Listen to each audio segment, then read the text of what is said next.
आप देख रहे हैं श्री हरि कृपा आश्रम चैनल। संस्थापक स्वामी श्री हरि चैतन्य पुरी जी महाराज।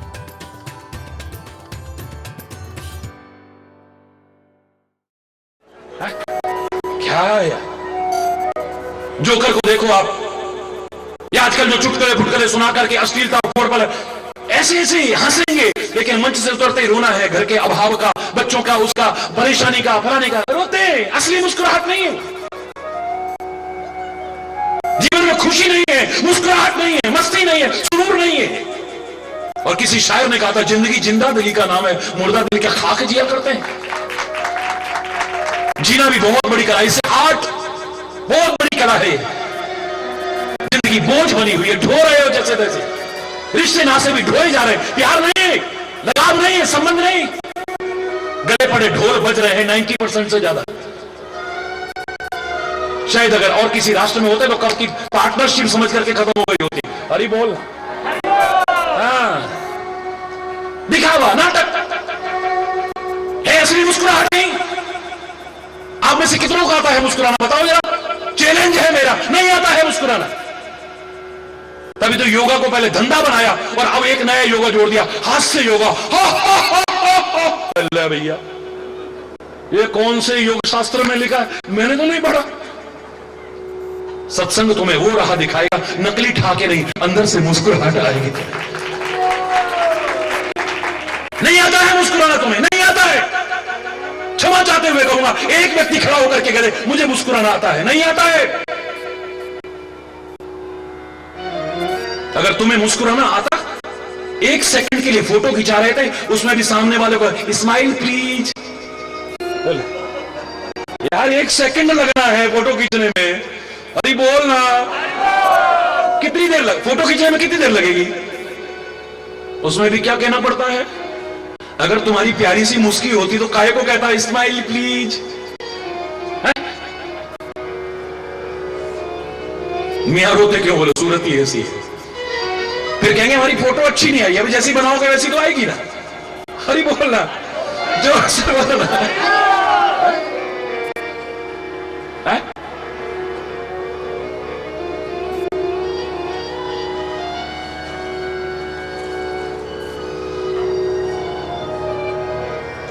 ज्ञान में तर्क की गुंजाइश है मेरे प्यारे बच्चों, कुतर्क की नहीं। लेकिन भक्ति तो पूर्णतः भाव प्रधान है, भाव में खो जाए। और मैंने आपसे कहा था कि मैं आपको यहां पर त्रिवेणी की स्नान कराऊंगा, पक्की बात है, गारंटी से, शास्त्र सम्मत त्रिवेणी का स्नान कराऊंगा यहां। लेकिन वो तभी संभव है जब भागवत का पहला अक्षर आपके जीवन में उतर जाए, भाव जगत में खो जाओ, भाव सृजन हो जाए। तो जो वहां गए कितने सौभाग्यशाली हैं। हमारे भारतीय संस्कृति का एक महान पर्व है वो भी। सारी दुनिया की आंखें फटी की फटी रह जाती है जब करोड़ों करोड़ों लोग एक साथ एकजुट होकर के एक भारत के दर्शन होते हैं, वहां भारतीय संस्कृति के दर्शन होते हैं, भारतीय की महान धरोहरों के दर्शन होते हैं।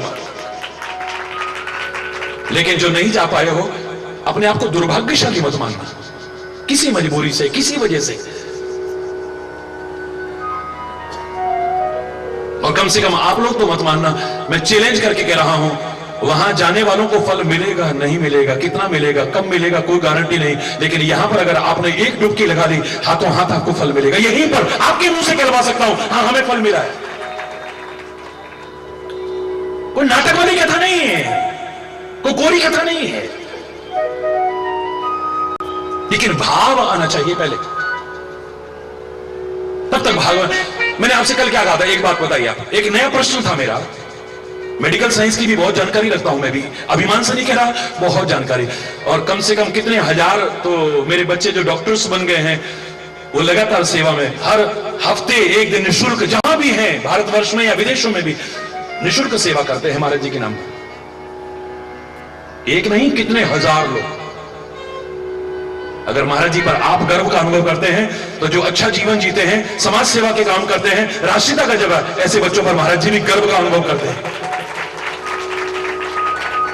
एक मेडिकल साइंस के लिए पहला क्वेश्चन था ये, लेकिन भावनात्मक क्वेश्चन है ये, तर्क की कसौटी पर नहीं, कि मेरे शरीर में अधिकांश भाग पानी का है।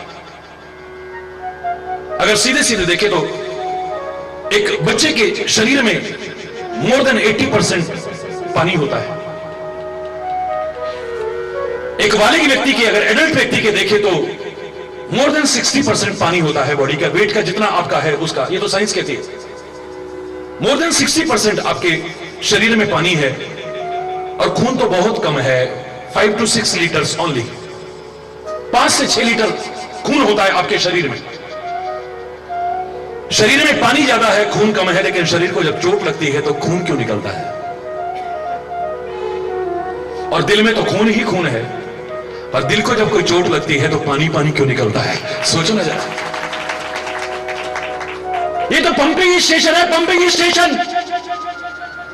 सारा का सारा खून यहां आता है और यहां से पूरी बॉडी में जाता है, सर्कुलेट होता है। ये तो पंप करता है खाली।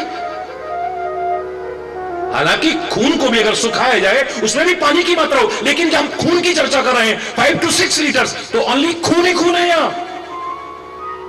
लेकिन दिल को जब चोट लगती है, दिल को जब दर्द होता है, पानी निकलता है। हार्ट अटैक हो जाए, स्वेटिंग होती है। भगवान सब स्वस्थ रहे, सर्वे संतु निरामया। किसी की कोई बात लग गई, चोट लग गई, क्योंकि जवान ऐसी है ना, ऐसे से घाव दे देती है।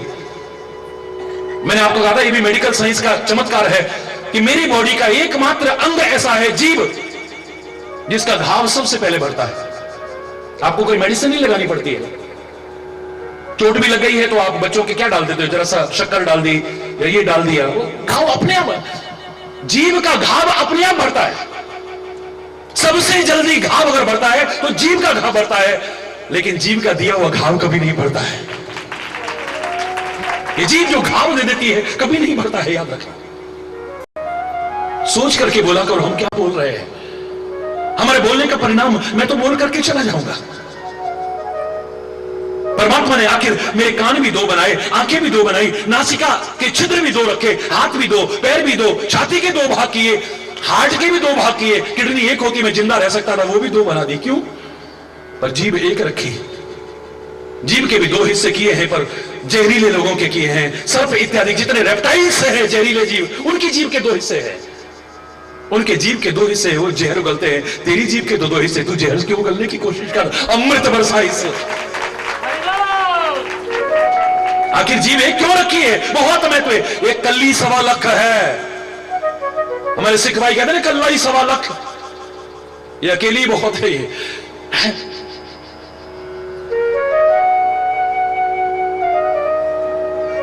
और कभी भी परमात्मा ने 3 अंगों में कोई कठोरता नहीं दी। प्रकृति की व्यवस्था है ये। मेरे हार्ट में कोई हड्डी नहीं है, कोई कठोरता नहीं है, यानी हृदय में कठोर भावना है।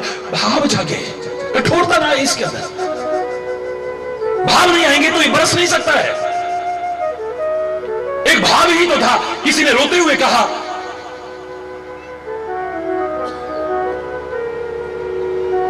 दृगबिंदु बताते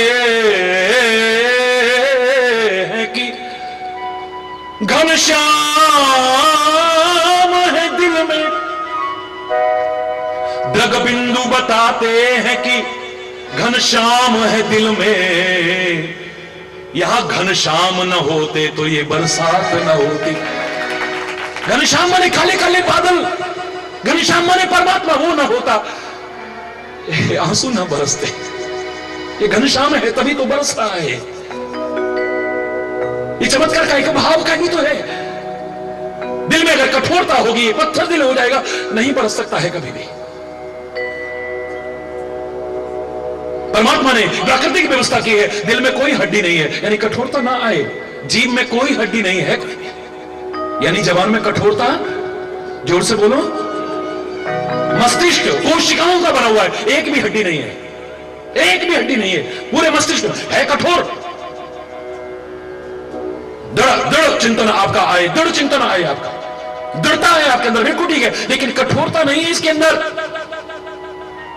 और जड़ है हमारे शरीर की, शरीर रूपी वृक्ष की ये जड़ है। ऊर्ध्वमूलम अधः शाखा अश्वत्थम प्राहुरव्यम छंदांसी सपर्णानि यस्तम वेद सवेद।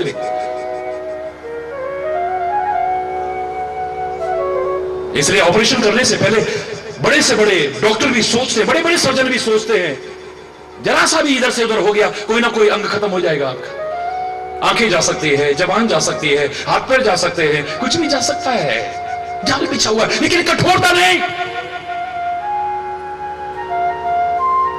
आपने भावनात्मक संबंध नहीं बनाया किसी से, तभी तो किसी के आगे दिल नहीं खोलते हो। जहां था नहीं, जो सचमुच अपना है उसके सामने दिल खोलो। एक हार्ट के हॉस्पिटल का मैंने भी उद्घाटन किया, तो कहने लगे महाराज जी आप बड़े अच्छे मैसेज रोज हमारे पास आते हैं, हमारे जीवन की शुरुआत, दिन की शुरुआत बड़ी अच्छी होती है जब हमारे फोन पे हम सुबह उठते एक अच्छा सा मैसेज देखते हैं आपका। प्लीज महाराज जी कोई ऐसी लाइन बता दो ना, मैं अपने हॉस्पिटल के बाहर लिख दूं। बड़ा अच्छा लिखा हुआ है उसके ऊपर, मैं पंक्ति लिख करके दे आया था उसको। जो सचमुच अपने हैं उनके सामने दिल खोला होता ना, तो आज औजारों से दिल ना खोलना पड़ रहा होता। जो सचमुच अपने हैं, अंदर ही अंदर घुटता रहा, कुड़ता रहा, तू पिसता रहा अंदर ही अंदर। कहा भी तो उनके सामने जिन्होंने रो करके सुना और हंस के मजाक उड़ाया, जिनको अपना कहने में भी शर्म आती है, जिनकी हरकतों को देख करके कहने पर मजबूर, कौन है अपना, कौन है पराया है। फिर तू रो रो करके कहता है, कौन कहता है।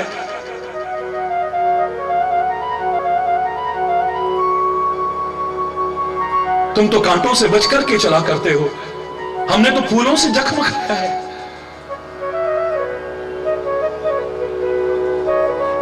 फूलों से जख्म खाया है,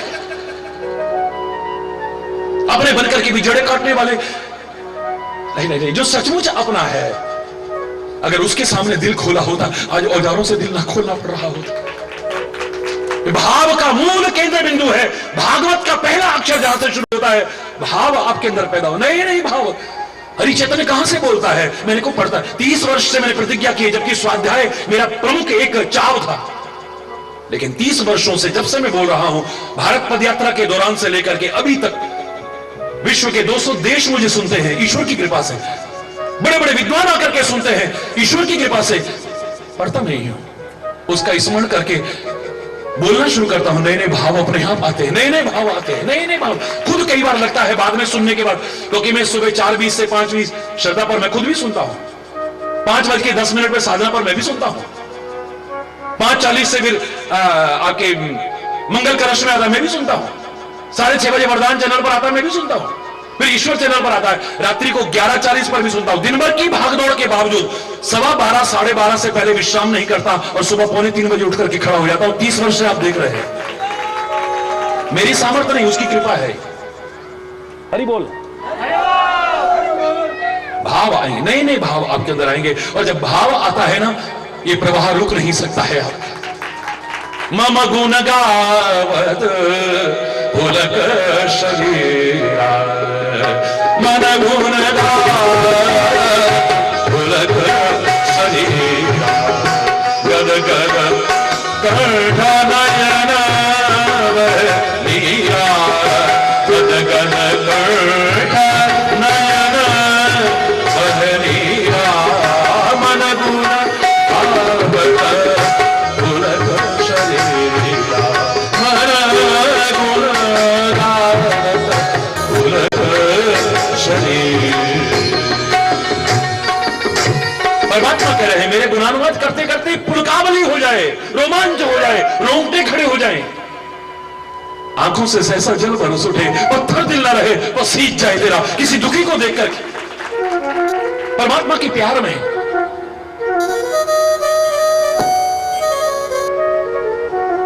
जो किसी दुखी को देख करके रोता है ना,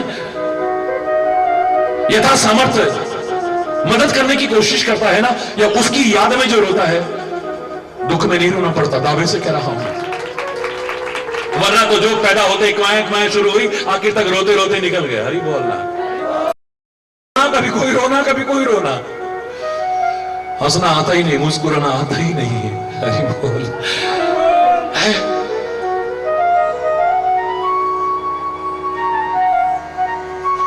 भाव आ जाए, भाव, ये तभी हो पाएगा। तो असली भागवत कथा वो नहीं 2-3 घंटे कथा हुई, उसमें से 1 घंटा तो उसने इतना दान करा, उसने इतना दान करा, उसने इतना दान करा, नीचे पट्टी अलग चल रही, इतने के सदस्य बन जाओ, उसमें इतना सहयोग करो। ये भागवत हरि बोल, क्या मजाक उड़ा रखा है?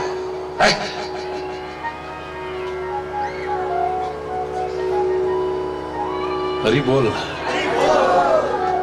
1.5 घंटा भी समय नहीं मिला टोटल, और उसमें भी बस बीच में गाने वाने गा करके 2-4 नाच, बस ये चलो। भागवत कथा कब हुई भाई? और फिर देख कबड्डी कबड्डी कबड्डी कबड्डी कबड्डी कबड्डी कबड्डी कबड्डी कबड्डी कबड्डी कबड्डी कबड्डी कबड्डी कबड्डी कबड्डी। फिर भगवान कृष्ण उसको मारा और उसने उसको मारा और उसने उसको मारा और वृंदावन बिहारी लाल। मैं क्षमा चाहूंगा, मैं मजाक नहीं उड़ा रहा हूं, पर इस सिंहासन पर बैठ करके शर्म आती है कई बार। मजबूर होकर के बोलना पड़ रहा है, किसी की भावनाओं को आहत करने के लिए नहीं। मैं स्वयं क्षमा मांगता हूं हर प्रवचन के बाद में, कि अगर कोई शब्द गलत निकले मैं स्वयं क्षमा चाहता हूं, मुझे क्षमा बाद में मांगने की आवश्यकता ही नहीं है। लेकिन यहां बैठकर के उत्तरदायित्व तो बन जाता है इसका कि समाज को सही मार्गदर्शन मिले, गलत मार्गदर्शन न मिले।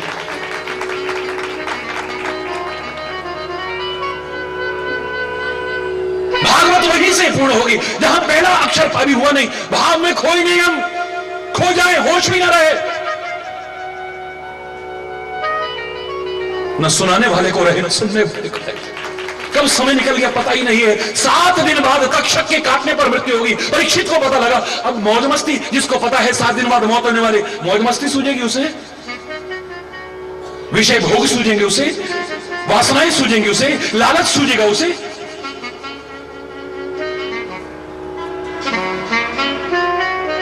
हम सबको भी पता है कि 7 दिन में ही जाना है। जो भी गया है कि 7 दिन के अंदर ही गया है। इतवार से लेकर शनिवार तक पता कितने होते हैं।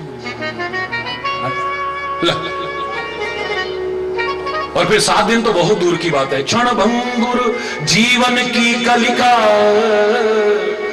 कल प्रात को जाने खिली न खिली। मलयागिरी की शुचि शीतल मंद, सुगंध समीर चली न चली।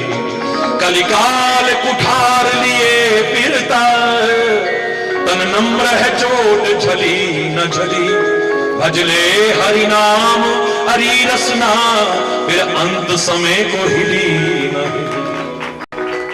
कौन जानता है, एक क्षण का भरोसा नहीं है, अगले कदम पर क्या होने वाला है। बाद में यही चर्चा, अभी तो हमसे फोन पे बात कर रहे थे, हैं? अभी तो हमने उनको वहां देखा था, हैं? भगवान सबको लंबा जीवन दे, सुखी जीवन दे, समृद्ध जीवन दे, खुशहाल जीवन दे। परमात्मा से प्रार्थना भी करता हूं, शुभकामना भी करता हूं। लेकिन जीवन का एक क्षण का भरोसा नहीं है, इस सत्य को मत नकारना कभी भी। और फिर भी अगर व्यर्थ का ही सूझ रहा है तो खो जाओ भाव में, पुकारो हरि बोल हरि बोल हरि बोल हरि बोल हरि बोल हरि बोल हरि बोल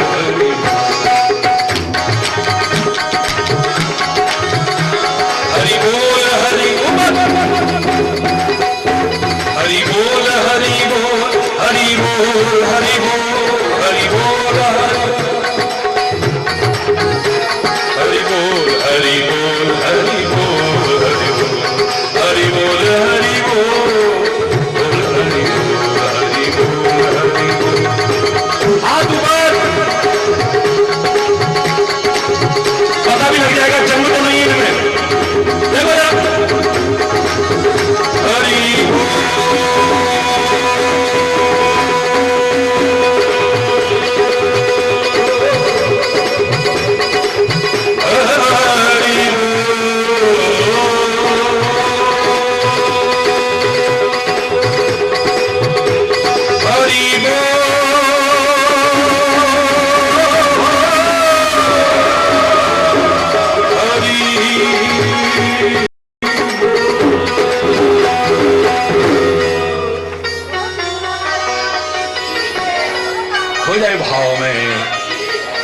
प्रभु ने भी कहा था, भाव का भूखा हूं मैं और भाव ही बस सार है।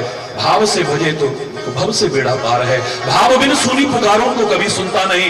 भाव की एक टेर भी करती मुझे लाचार है। अन्न धन और वस्त्र भूषण कुछ न मुझको चाहिए। भाव से एक पुष्प भी दे वो मुझे स्वीकार है।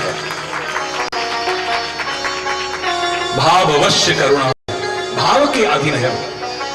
जिसके अधीन सारी सृष्टि है वो भी अधीन है, तो भाव के अधीन। जितना भी हम करते हैं सब भावनात्मक अर्थ करते हैं, अच्छी अच्छी प्रेरणा लेने के लिए, अच्छा सा संदेश लेने के लिए। भागवत का पहला अक्षर आता है, बोलो भाव, यानी भाव सृजन हो जाए तब भागवत की शुरुआत है। दूसरा अक्षर आता है ग। दूसरा, जोर से बोलो ना। अभी जब मैंने पीछे लाखों की भीड़ में इसे बोला तो अब सारे लोग इसको बोलने लगे हैं और नाम लेकर के बोलते हैं कि उन्होंने एक और नया अर्थ किया है। अभी तक 108 अर्थ कर चुका हूं। महाकुंभ के अवसर पर यह अर्थ आप लोगों को और आपके माध्यम से सारे विश्व को अर्पित कर रहा हूं। गा का तात्पर्य गर्व भंजन हो जाए। यहां पर संबंध काय का रहे, फिर वक्ता और श्रोता का संबंध रहे, तब कुछ पा पाओगे। आप लोग तो विभिन्न कार्यक्रमों में आते हो, जो आते हो हाथ उठाओ जरा। जिन्होंने देखा हो कभी राष्ट्रपति भी, प्रधानमंत्री भी, फलाना मीडिया, मैं प्रशंसा के लिए नहीं कह रहा हूं, उनके लिए गर्व की बात है कि हम महाराज जी से मिले। मेरे लिए गर्व की बात नहीं कि वो मुझसे मिले। एक संत के लिए गौरव की बात नहीं है, वो गर्व का अनुभव करते हैं। मेरे आश्रम पर एक भी फोटो नहीं लगा होगा फलाने के साथ, ये ठिकाने के साथ, मुझे जरूरत नहीं है। मेरे लिए तो एक मिल गया तो सब मिल गए हैं। हरि बोल। तुम्हारे लिए गौरव की बात हो सकती है, हम उनसे मिले, महाराज जी से मिले। बड़े बड़े लोग अपना गौरव का अनुभव करते हैं, लेकिन आकर के शांत होकर के बैठ गए हैं। सब भूल जाते हैं, कहां गई सिक्योरिटी, कहां गया, होश ही नहीं किसी को। लाखों लाखों की भीड़ में किसी को कोई पता नहीं है। सुनने वाली भी इतने मस्त है, पता ही नहीं कौन आया कौन चला गया। तब तक जीवन में भागवत की कथा पूर्ण नहीं हो सकती, सत्संग की कथा पूर्ण नहीं हो सकती, ज्ञान की कथा पूर्ण नहीं हो सकती, जब तक हमारा गर्व प्रहर हम क्या हैं भूल जाए। सुनने आए हैं, आनंद लेकर के जाए, बस खो जाए, पूरी तरह होश ही न रहे।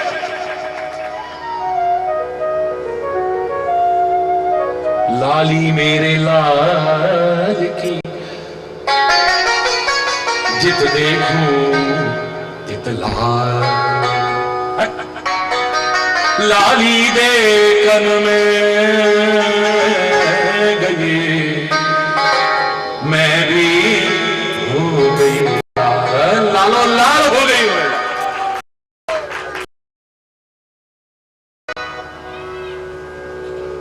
हरि बोल ना, जोर से बोलो ना।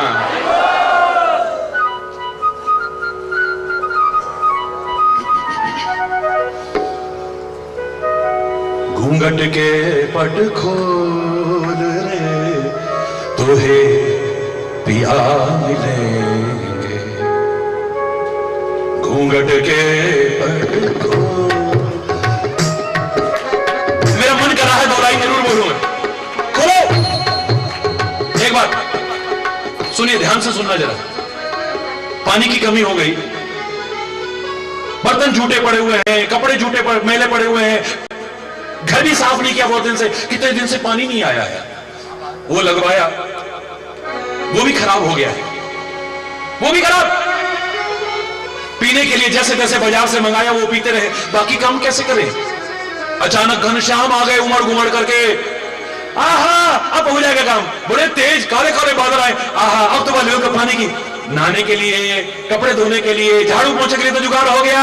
हरि बोल, हो गया जुगाड़, बड़े खुश। कभी जरूरत नहीं पड़ी थी, आज पहली बार जरूरत पड़ी। बहुत दिन से पानी नहीं था ना, सब साधन खराब हो गए, मोटर भी खराब, वो भी खराब। घर के जितने बर्तन थे जो कभी निकाले भी नहीं थे, वो भी निकाल के छत में ले गए। 4 घंटे मूसलाधार बारिश, 4 घंटे मूसलाधार बारिश। सड़कों पर पानी बहने लगा है, सूखे तालाब लबालब भर गए हैं, नदियां उमड़ घुमड़ के चल रही, इतना पानी, मूसलाधार बारिश। अब तो पानी की शॉर्टेज नहीं रहेगी। हरि बोल। बड़े छोटे छोटे छोटे जितने बर्तन थे सब ऊपर। 4 घंटे बाद छत में गए तो एक बूंद भी पानी नहीं। हरि बोल, जोर से बोल और जोर से बोल। ऐसा कैसे हो सकता है महाराज जी, इतने बर्तन रखे क्या पानी नहीं भरेगा। आधे बर्तनों का ना ढक्कन हटाना भूल गए। आधे बर्तनों का महाराज जी ढक्कन हटाना भूल गए, भरेगा बोलो ना। और जल्दीबाजी में हड़बड़ाहट में काफी सारे बर्तन उल्टे रखाए भरेगा। और कुछ पुराने पुराने थे जो जंग लगे हुए थे, तेज बारिश से तेज उस पर बूंदे पड़ी, नीचे से पेंदा टूट गया, भरेगा।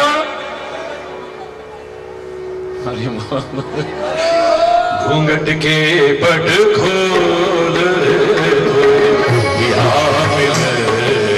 घूंघट, जब तक नहीं खोलेगा नहीं भरेगा ये। हरि बोल।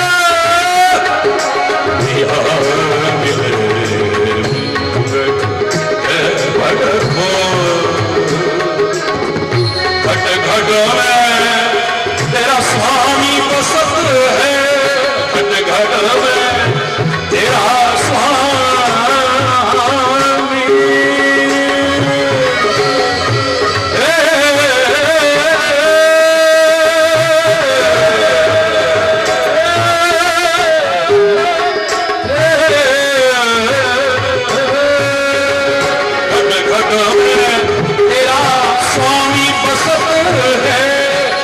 घट में तेरा स्वामी बसत है, अटुक वचन मत भूल, अटुक वचन मत भूल।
सुन महला में दिया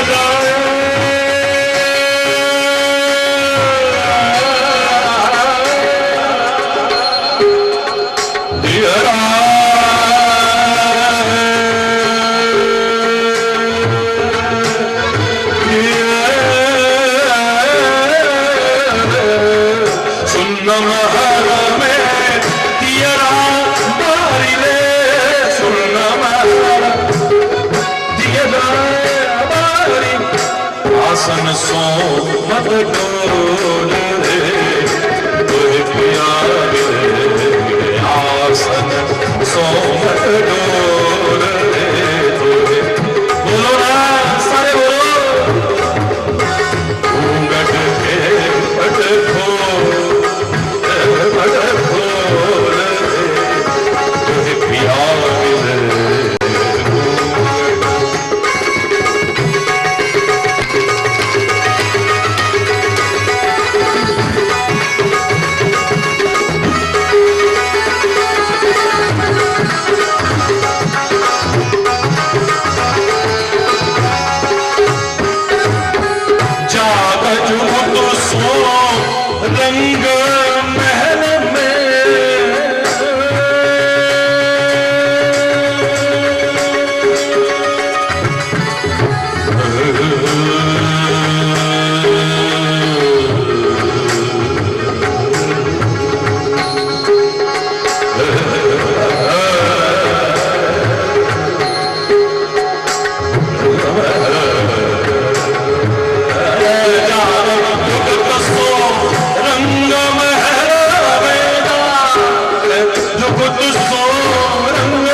आनंद आएगा जो शायद कभी आपको ना आया हो।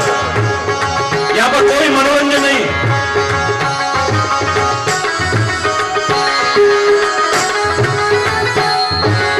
एक बार भाव जगत में खोकर के आनंद लो, भूल जाओगे सब कुछ। हरि बोल। कहता कबीर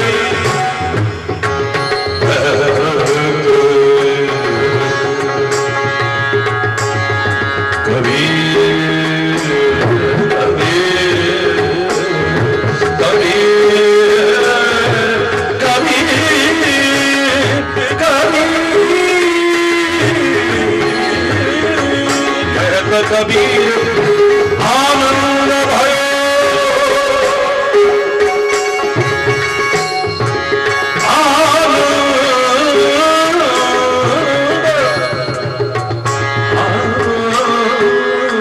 कहता कबीर आनंद भयो है, बाजत अनहद हो, बाजत अनहद हो, अनहद हो, दोहे पिया मिले पटक हो यार मिले पटक हो, पटक हो, पटक हो।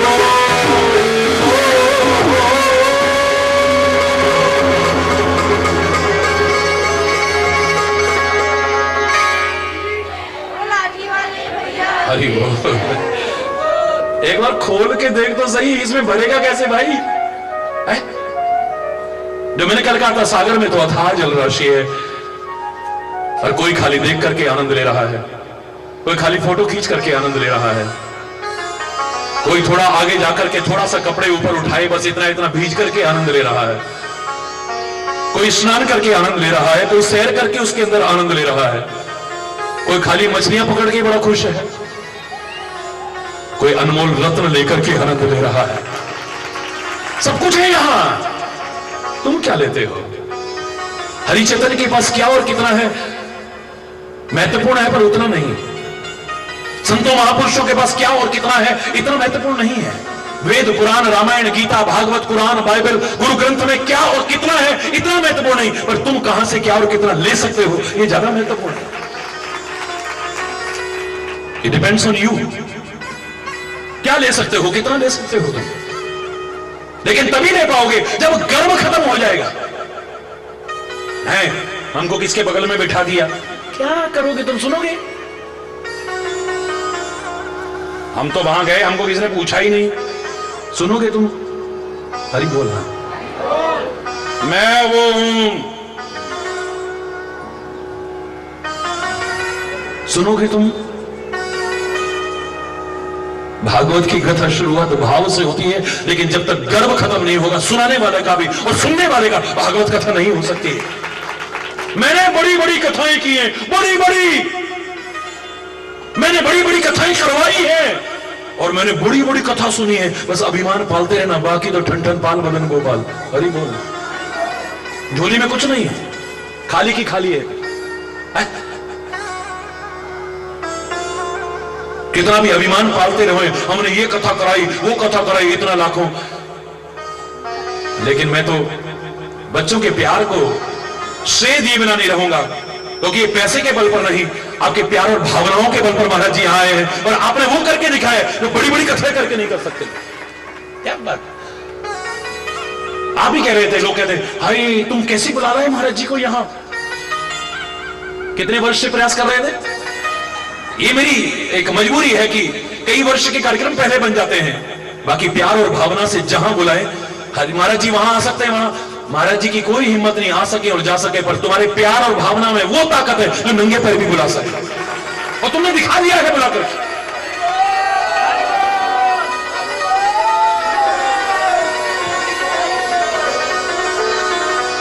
जब तक गर्व खत्म नहीं होगा। रामायण की कथा कहां से शुरू होती है? कागभुषुंडी चांडाल पक्षी है, चांडाल पक्षी, कौवा, कौवे को चांडाल पक्षी कहा जाता है। लेकिन गरुड़ की बुद्धि भ्रमित हुई, भगवान शिव कहते हैं मेरे से प्रार्थना तो कर रहा है, पर पहले जा कागुशुंडी के पास जा, चरणों में प्रणाम करना, वहां जाके कथा सुनना तू पहले, क्योंकि मैं पक्षी राज हूं। गरुड़ के मन में अभिमान है, अभी पक्षियों का राजा कौवे के चरणों में बैठ करके प्रणाम करके कथा सुने। बस जिस दिन मैं पक्षी राज हूं ये खत्म हो गया, गर्व खत्म हो गया, चरणों में झुक गया, आंखों से आंसू बहने लगे, हो गया उद्धार। वही उद्धार शुरू, रामायण की कथा यहीं से शुरू हो जाती है। सुखदेव जी किस हालत में है, और राजा परीक्षित दंडवत प्रणाम कर रहा है, लूट के है। दंडवत प्रणाम का तात्पर्य है पूर्ण समर्पण, सरेंडर। आप बार बार हाथ उठाते हो, काहे के लिए उठाते हो? महाराज जी क्यों उठवाते हैं आपके हाथ? कभी सोचा आपने? और भी संत महापुरुष हाथ क्यों उठवाते हैं? शायद उनको भी ना पता हो क्यों उठवाते हैं। Hands up, it means surrender.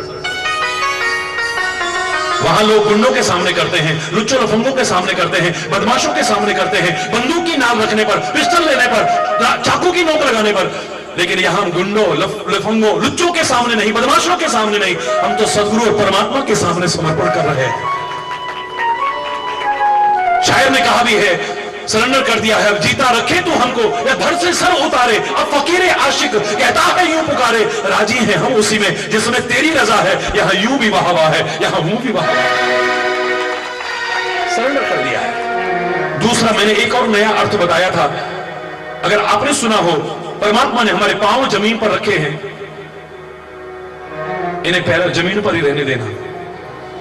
जब गड़बड़ मार्ग पे चलते हैं ना, तभी आज कल पांव जमीन पर नहीं पड़ते, अरे मरेगा वीर, क्या होगा बोलो? फिर क्या होगा बोलो? जिसके पांव जमीन पर नहीं है वो गिरेगा। परमात्मा करे आपका जीवन उठे, कभी गिरे ना। पैरों को जमीन पर रहने दो, नो प्रॉब्लम। पैर जमीन पर बनाए प्रकृति ने, लेकिन मस्तिष्क ऊंचा बनाया, यानी मस्तिष्क का चिंतन ऊंचा बनाना, कभी नीचा चिंतन मत लाना। पांव जमीन पर रखना, लेकिन आंखों को ऊंचा बनाया है, इन आंखों से ऊंचा ऊंचा देखना, उत्कृष्ट देखना, या जिसको सबसे ऊपर वाला कहता है उसको देखने का प्रयास करना, नीचा देखने की कोशिश। निकृष्ट मत देखना, उत्कृष्ट देखने की, ऊंचा ऊंचा देखने की कोशिश करना। ऐसे तो नीचे देख के चलना वरना ठोकर लगेगी, लेकिन नीचा मत देखना, ऊंचा ऊंचा देखना, अरे बोलना। कान तुम्हारे ऊपर बनाए, पैर जमीन पर है, यानी इन कानों से ऊंची बातें सुनना, कभी नीची बातें। भद्रम कर्णेभिः शृणुयाम देवः भद्रम पश्येम, यहीं से शुरू होता है हमारा। इसलिए नवदा भक्ति भी भागवत में क्या कहा है? श्रवणम कीर्तनम, कान से शुरू होता है। भद्रम कर्णेभिः शृणुयाम देवः,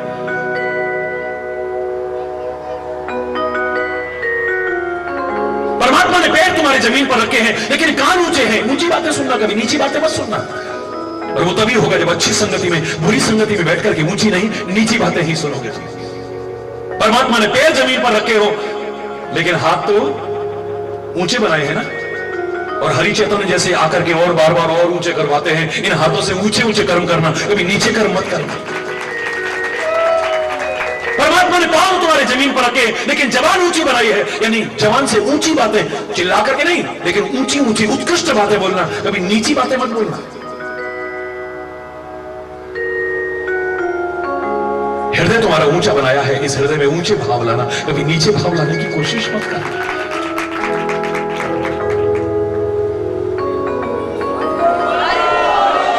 अभी मजा नहीं आया, जरा जोर से।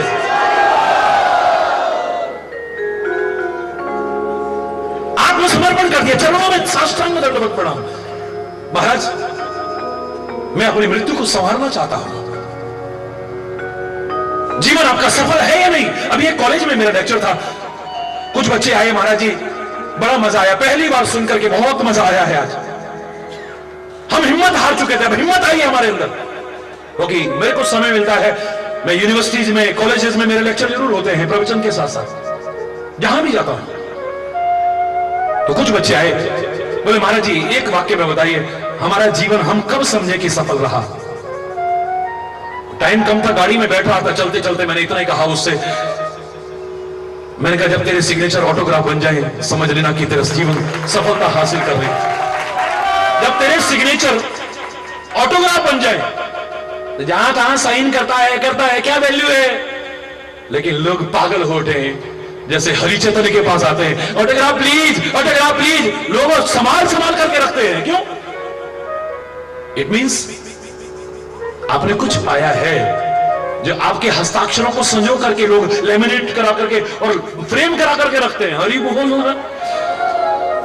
लेकिन अगर मुझसे वैसे पूछा जाता तो मैं इतना ही कहता, जैसे अपने मृत्यु को संभाल लिया है उसका जीवन सफल है।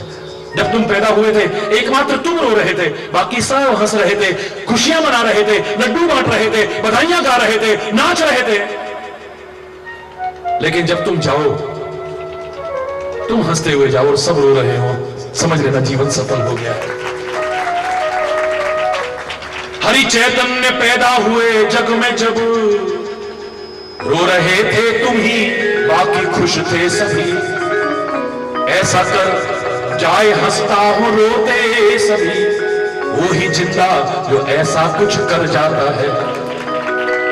एक मरता तो नामो निशान भी नहीं, एक मर के अमर हो जाता है। एक मर के भी जिंदा रहता है, एक जिंदा भी मर जाता है। एक के मरने पे रोते लाखों बशर, एक के मरने पे खुश है होते वही। एक हंस हंस के मरने को तैयार है, एक सुन मौत का नाम डर जाता है। परीक्षित ने अपने मृत्यु को संभाला है, अपने जीवन को संभाल लिया, जिसने मृत्यु को संभाल लिया है। जन्म तो तुम्हारा जहां होना था, जिस परिवार में होना था, जिन लोगों के बीच होना था, हो गया। अब तुम्हारे हाथ में क्या है?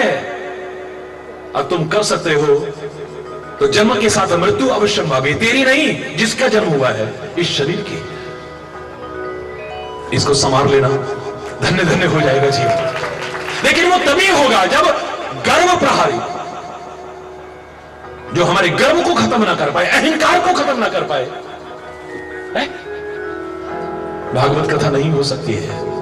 परमात्मा के अनेक नामों में एक नाम है गर्व प्रहारी।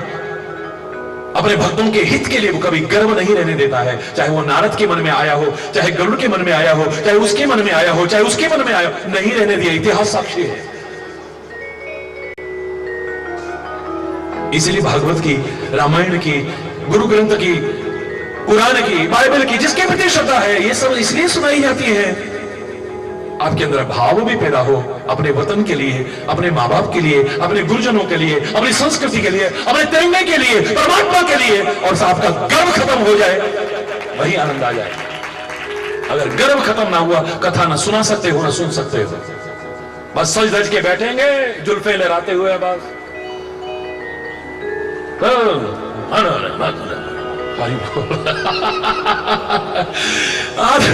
बोल रहा। भागवत का पहला अक्षर है भा, जो भाव सृजन करता है। भागवत का दूसरा अक्षर है ग, जो गर्व को समाप्त कर देता है। भागवत का तीसरा अक्षर क्या है? व, जो वर्ग भेद, वर्ण भेद, इस सबको खत्म कर दे और सबको एक कर दे, वही भागवत है। जब तक सब एक ना हो जाए, जब तक ये भावना है हम सब एक ही परमात्मा की संतानें हैं, अपने अपने तरीके से पुकार रहे हैं, ये अलग विषय हो सकता है। कोई बोले राम राम, कोई खुदाए, कोई सेवे गुसैया, कोई अल्लाह है। मानस की जात सब एक है, एक ही है सारी की सारी। सिया राम मैं सब जग जान। जब तक ये भाव नहीं आएगा, जड़ चेतन जग जीव जगत सकल राममय जाने। किसी ने कहा मम्मी, किसी ने कहा अम्मी, किसी ने कहा अम्मा, किसी ने कहा मां, किसी ने कहा मैया, किसी ने कहा झाई, किसी ने कहा बोई, किसी ने कहा इजा, किसी ने कहा बा, किसी ने कहा आई। भारतवर्ष में ही एक जन्म देने वाली को कितने नामों से पुकारा जाता है? शब्द अलग हो सकते हैं, भाषा अलग हो सकती है, पुकारने का लहजा अलग हो सकता है, लेकिन सारे के सारे जन्म देने वाली मां को ही पुकार रहे हैं। परमात्मा के नाम अलग हो सकते हैं, उपासना पद्धतियां अलग हो सकती हैं, उसको जानने के, उसको पाने के, उस तक पहुंचने के मार्ग अलग हो सकते हैं, लेकिन परमात्मा अलग अलग नहीं है। मत अलग हो सकते हैं, पंथ अलग हो सकते हैं, संप्रदाय अलग हो सकते हैं, लेकिन धर्म अलग अलग बोलो ना। धर्म एक ही है जो हमें मानवता सिखाता है, नैतिकता सिखाता है, राष्ट्रीयता सिखाता है, प्यार सिखाता है, एकता सिखाता है, सद्भाव सिखाता है, सौहार्द सिखाता है। और जो न सिखाए मैं उसे धर्म भी मानने को तैयार नहीं। जो वर्ग भेद खत्म कर दे, ये छोटा है, ये बड़ा है, ये ऊंच है, ये नीचे है, ये ब्राह्मण है, ये क्षत्रिय है, ये वैश्य, यहां बैठ करके कौन है? सब सुनने आए हो, श्रोता बन जाओ बस। क्या बन जाओ? श्रोता। और श्रोता भी कैसे? जो मैंने कल कहा था, एक गर्म तवे की तरह है जिस पर प्रवचन का बिंदु गिरेगा और जस हाँ, कहा तो था महाराज जी ने। क्या कहा था? थोड़ी देर बाद ही पूछो, हरि बोल, जोर से बोला था। एक कमल पत्र की तरह श्रोता मुझे नजर आता है जिस पर प्रवचन का बिंदु गिरा, टिका, उसकी शोभा को बढ़ाया, मोती जैसा लग रहा था। लेकिन हवा चली, खिसक गया। आज की हवा में खत्म। थोड़ी देर बाद ही दोस्त मिले, कहां गए थे? यार अबे तू भी बाबाओं के चक्कर में पड़ गया यार, अबे ये क्या हो रही यार? अरे बस आज की हवा में जरा सा है, वो प्रवचन का बिंदु वहीं खिसक गया। तीसरा श्रोता है जो सबसे महत्वपूर्ण है, जो सीप की तरह बन जाता है, प्रवचन के बिंदु को समाता है, अपने अंदर समाहित करता है, मोती बनकर के उसकी कीमत को बढ़ा देता है, अनमोल जीवन हो जाता है। अभी जब विश्व स्तरीय पुरस्कार मिला स्वामी हरि चैतन्यपुरी को, मैंने तो इतना ही कहा था, अगर आपने सुना हो, हर चैनल पर आ रहा था, हर न्यूज़पेपर और मैगजीन्स में आया था, जिसमें भारत के विभिन्न क्षेत्रों में न्यूज मेकर अचीवर अवार्ड जो मिला था बॉम्बे के ताज होटल में, तो जिसमें बेस्ट एक्टर का अमिताभ को मिला था, बेस्ट क्रिकेटर का सचिन तेंदुलकर को मिला था, बेस्ट सिंगर का लता जी को मिला था, और बेस्ट स्पिरिचुअल लीडर का आपके लाठी वाले भैया को मिला था। तो आपने देखा था उस समय, मैंने इतना ही कहा था कि ये हरि चैतन्य का सम्मान नहीं, ये भारत का और भारतीय संस्कृति का सम्मान है, जो होता रहा था, हो रहा है और आगे भी होता रहेगा। इसे कोई रोक नहीं सकता है। हमारे पास वो चिंतन है। कथा प्रवचन बिजनेस बन गया, योग बिजनेस बन गया, आयुर्वेद व्यवसाय बन गया, शिक्षा व्यवसाय बन गई, चिकित्सा व्यवसाय। असली मकसद से सब भटक गए। हरि बोल, हरि बोल, जोर से बोलो। दिशा दिखाने वाले ही जब दिग्भ्रमित नजर आएंगे तो फिर तो हरि बोल है भी, वरना तो वो है कि सारी दुनिया को झुका करके रख दे, सारी दुनिया को, एक की नहीं सारी दुनिया, सारे भेद समाप्त हो जाते हैं, जहां कोई वर्ग भेद नहीं, कोई वर्ण भेद नहीं है। वही कथा प्रारंभ होती है। सत्यनारायण की कथा घर घर में होती है। किस किस ने सुनी? हाथ उठाओ जरा। और किस किस ने करी? हाथ उठाओ जरा। किए ना बहुतों ने, और सुनी भी है। कहां से शुरू होती है? एकदा नैमिषारण्य, एक बार नैमिषारण्य में ये हुआ, वो सारी कथा आप सुना देते हो। कौन सुना रहा है? सूतो वाच, सूत जी बोल रहे हैं। 88,000 ऋषि आकर के कथा को सुन रहे हैं, और सुना कौन रहे? सूत जी। सूत शूद्र का अपभ्रंश है, इसी से सूतक शब्द बना है, अपवित्रता का द्योतक। वाह वाह, हरि बोल। ज्ञान भक्ति की पराकाष्ठा है। या क्षत्रिय विश्वामित्र ब्रह्मर्षि बन सकता है, इस जीवन के रहते, मरने के बाद नहीं। भारतीय संस्कृति कहती है, मैं नहीं कह रहा, भारतीय संस्कृति कह रही है वर्ण भेद मिटा दे। तुम बनो तो सही लायक। भगवान कृष्ण एक ही पंक्ति में कह दिया, तुम अभिमान पालते रहो मैं पवित्र हूं, और दूसरे को अछूत मान करके नफरत करते रहो, धिक्कार है तुम पर। भगवान कृष्ण कहते हैं गीता में, जन्म ना जायते शूद्र, जन्म से सब शूद्र हैं। हरि चैतन्य कितने भी उच्च पवित्र कुल में पैदा हुआ होगा, लेकिन जब पैदा हुआ, शुद्धता और अशुद्धता का विचार करने वाले कितने दिन तक मेरे घर का पानी नहीं पीते, अपवित्रता आ गई। ये शरीर आया तब अपवित्रता, जब जाएगा बोलो ना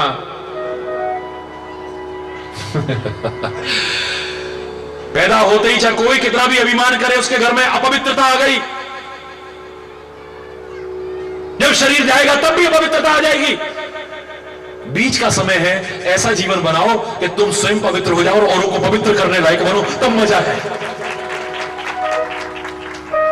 बलभद्र जी ने इसी की सजा दी थी ना उसको, शूद्र होकर के कथा कर रहा है। इतिहास साक्षी है हमारा, क्योंकि उस समय सामाजिक व्यवस्था के लिए बहुत सुंदर व्यवस्था थी, लेकिन तब भी ये नहीं कि जिसके घर में जो पैदा हो गया ना, जो वेद पढ़ता था, पढ़ाता था, यज्ञ करता था, कराता था और दान लेता नहीं खाली देता भी था, उसे ब्राह्मण कहते थे। जो समाज की रक्षा का उत्तरदायित्व निर्वाह करता था, क्षत्रिय कहते थे। जो वैश्य व्यापारिक लेन देन करते थे, वो वैश्य कहलाते थे। और जो समाज की सेवा करते थे, वो शूद्र। और सेवा करने वाला कभी छोटा नहीं हो सकता, अपवित्र नहीं हो सकता है। एक व्यक्ति कहने लगा, आपकी भारतीय संस्कृति ने हमको शूद्र कहकर के अपमान किया है। मैंने कहा नहीं। बोले आप कहते हो ब्राह्मण मुख से पैदा हुआ, क्षत्रिय बाहु से पैदा हुआ, वैश्य यहां से और हम चरणों से। अरे मैंने कहा भैया भारतीय संस्कृति को पूरा समझो, अधूरा नहीं। भगवान के चरणों से गंगा भी निकली है। अगर आप निकले हैं तो गंगा पवित्र है? बोलो ना।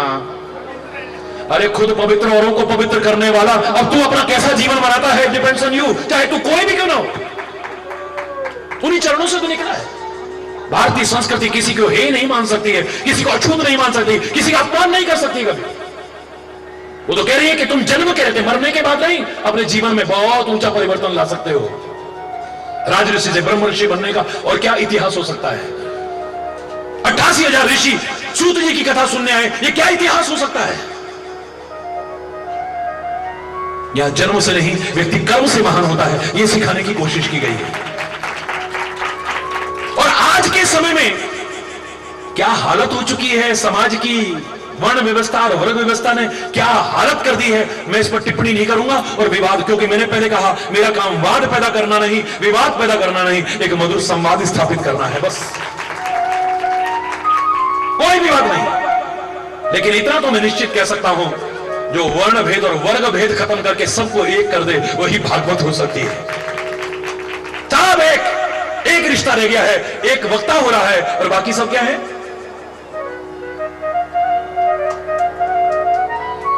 अब तुम पर है, तुम क्या लेते हो और कितना लेते हो। दुनिया की एक ऐसी क्लास है ये सत्संग, जिसमें सिद्ध पुरुष भी बैठते हैं, साधक भी बैठते हैं, और अभी राह पर चले भी नहीं, नए नए हैं वो भी बैठते हैं। वहां सबके लिए क्लास अलग अलग होती है स्टैंडर्ड के हिसाब से, पर यहां सबके लिए एक क्लास है। और चमत्कार है ये, कोई खाली नहीं जाता, सब झोली भर के ले जाते हैं। चाहे वो सिद्ध है, चाहे साधक है, चाहे नया नया इस मार्ग पर आए, सब झोली भर के ले जाते हैं। खाली कोई नहीं जाएगा। लेने वाला बने तो हरि बोलना, भाव सृजन कर दे तब भागवत है, गर्व खत्म कर दे तब भागवत है, सब भेद खत्म कर दे, वर्ग भेद वर्ण भेद, और सबको एक करके दिखा दे। योग का तात्पर्य क्या है? जोड़ना। योग का तात्पर्य खाली ये नहीं है, ये भी उसके अंग है सारे। आसन प्राणायाम ये सब तो उसके अंग है, लाभकारी हैं। आप करते हो, बड़ी अच्छी बात है, लेकिन इतना मात्र योग नहीं है, इसे पार्ट ऑफ योग। भारतीय संस्कृति में योगा नहीं कहते, योग कहते हैं। और हिंदी में योग का तात्पर्य था जोड़ना, बिखरी हुई चित्तवृत्तियों को जो जोड़ना सिखा दे हमें, टूटते बिखरते परिवारों को जो जोड़ना सिखा दे हमें, टूटते बिखरते समाज को जो जोड़ना सिखाते, उसको योग कहते हैं। यहां हो रहा है योग, बिना आसन के, बिना प्राणायाम, यहां योग हो रहा है। देखो, क्योंकि जोड़ने की बात की जा रही है, तोड़ने की नहीं। और धर्म जोड़ता है, तोड़ता नहीं है। हरि बोलना। चौथा अक्षर रह जाता है, क्योंकि दिन तो 3 ही है ना हमारे पास। कुंभ में स्नान भी कराना है तुम्हें, कोई हीन भावना नहीं आने दूंगा। अगर नहीं जा पाए हो किसी कारण से, मैं चैलेंज करके फिर कह रहा हूं आपसे, आपके मुंह से कहलवाऊंगा, हाँ महाराज जी हमने स्नान किया है, कहलवाऊंगा। एक शब्द भी छोड़ना मत, समय से पहले पहुंचो। चौथा अक्षर आता है त। त अक्षर बता रहा है तपस्या जब तक नहीं होगी तब तक भागवत नहीं हो सकती है। वक्ता की भी तपस्या है, यहां श्रोता की भी तपस्या है। इतने घंटे तक ध्यान एकाग्र करके बैठना, जो नहीं कर पाएगा वो कुछ नहीं पाएगा। यहां से जरा ध्यान भटका, हरि बोल। दिमाग क्या सोचे, कब सोचे, कितना सोचे, कैसे सोचे, ये दिमाग की तपस्या है। ये आंखें कहां देखें, क्या देखें, कैसे देखें, ये आंख की तपस्या है। ये कान क्या सुने, कहां सुने, कान की तपस्या है। ये नासिका क्या सूंघे और क्या न सूंघे, ये नाक की तपस्या है। वाणी क्या बोले, क्या न बोले, कैसे बोले, कितना बोले, कब बोले, किससे ना बोले, ये वाणी की तपस्या है। ये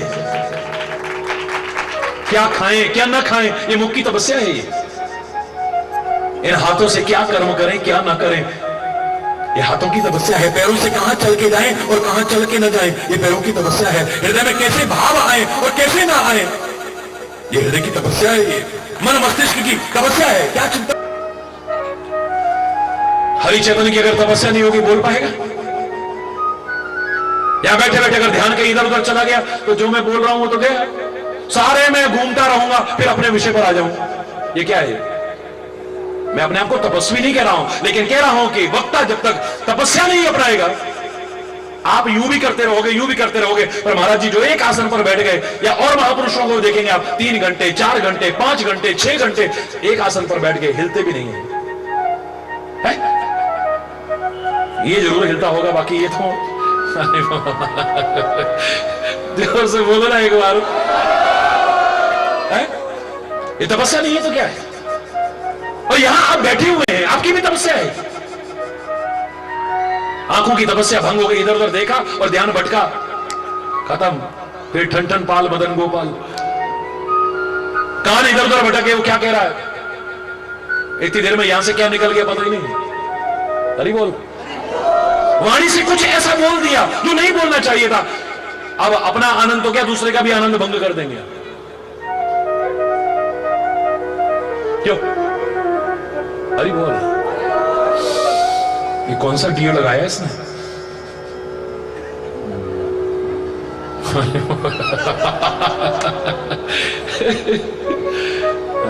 परफ्यूम अच्छा है। अब महाराज जी इतनी देर में क्या कह गए पता ही नहीं। यहां तो इतनी सतर्कता की आवश्यकता है जैसे वहां सतर्कता की आवश्यकता है, सावधानी हटी और दुर्घटना। और यहां भी अगर जरा सा ध्यान चूक गया, एकाग्रता भंग हुई, हो सकता है जो आपके जीवन को संवार सकता था, उत्थान कर सकता था, वो शब्द आपके हाथ से निकल जाए। तपस्या की जरूरत है। बिना तपस्या के कुछ नहीं होगा, याद रखना। कोई भी क्यों ना हो, कोई भी, सागर के पास कितना भी जल है, बेकार। सूर्य तपाता है उसे, भाप बना करके उड़ाता है, बादल बनता है, तब उपयोग में आने लायक बनता है, वरना नहीं। खान में से निकलता है सोना चांदी हीरे जवाहरात पीतल तांबा लोहा, कोई भी धातु क्यों ना हो, उपयोग में आने लायक नहीं बनती। हम उसे जलाते हैं, पहले उसके विकारों को जलाते हैं, हम शुद्ध करते हैं, शोधित करने की कोशिश करते हैं। उसके बाद भी अगर कुछ बनाना है तब भी जलाते हैं पहले। जब तक तपेगा नहीं, उपयोग में आने लायक नहीं बन सकता है। आपका चूल्हा, आपका तवा, आपका बर्तन, आपका तंदूर जब तक तपेगा नहीं, सुंदर कितना भी हो, चाहे सोने का बना लेना, किस काम का है, हरी बोहल्ला, तपे बिना नहीं होता है। जीवन में तपस्या बहुत आवश्यकता है। हाँ, इतना मैं जरूर कहूंगा कि तपस्या का अर्थ मैं कभी नहीं लगाऊंगा आपके लिए खास तौर से कि आप हिमालय की चोटी पर चले जाना, जंगलों में चले जाना, गुफाओं में चले जाना, एक टांग पर खड़े हो जाना। वो आजकल देख रहे हो तरह तरह के, इतनी लंबी लंबी जटाएं कर लेना, या इतने लंबे लंबे नाखून कर लेना, चारों तरफ आग जला करके बीच में बैठ जाना। नहीं, अपने गृहस्थ को ही तपोवन बना लेना। ये तो जरूर कहूंगा मैं आपसे, अपनी हर क्रिया को तपश्चर्या परिपूर्ण बना लेना। जहां तुम रहते हो उसे तपश्चर्या का केंद्र बना लेना। कैसे बना लेना बताऊंगा जरूर। फिर देखो तुम अपने लिए भी उपयोगी हो, परिवार के लिए भी उपयोगी हो, राष्ट्र के लिए भी उपयोगी और समाज के लिए भी उपयोगी बन सकते हो, वरना नहीं। ये क्षेत्र ऐसा है, यहां पर तपस्या के अलावा कुछ है ही नहीं। नन्ही सी पार्वती कहती है मुझे ये पाना है, बोले तपस्या करो पहले। 5 वर्ष का ध्रुव कहता है ये पाना है, तपस्या करो पहले। यहां पर उबर का भी लिहाज नहीं है। तपस्या, तप के बिना कुछ नहीं है। तप आधार सब सृष्टि भवानी। ब्रह्मा भी काय के बल पर सृष्टि का निर्माण कर रहा है, तपस्या के बल पर। भगवान के नाभि कमल से उत्पन्न हुआ ब्रह्मा, चारों तरफ देखा, ये 4 मुख का प्रतीक है। देख मैं कौन हूं, कहां आ गया हूं। आकाशवाणी होती है ब्रह्मा तप करो, पता लग जाएगा क्या करना, फिर वही करना। तो विष्णु का कितना बड़ा तप है ये। सागर के बीच रहना मजाक समझ रहे हो आप। 2-4 महीने के लिए भी जाना पड़ जाए, सी सिकनेस, अरे बोलना, सागर के बीच, क्षीर सागर हो या नीर सागर हो, मजाक समझ रहे हो? ये क्या है? तप नहीं, शेष की सैया पर। और फिर पालन की जिम्मेदारी, सृष्टि के जीव मात्र के पालन की जिम्मेदारी। 100 आदमी की आपको ड्यूटी सौंप दी जाए, जुझलाने लग जाओगे। अभी फोन आया यार, यार प्लीज तंग मत करो यार, वहां से ये फोन आ रहा है ये कर दो, वहां से ये आ रहा है ये कर दो, अब तुम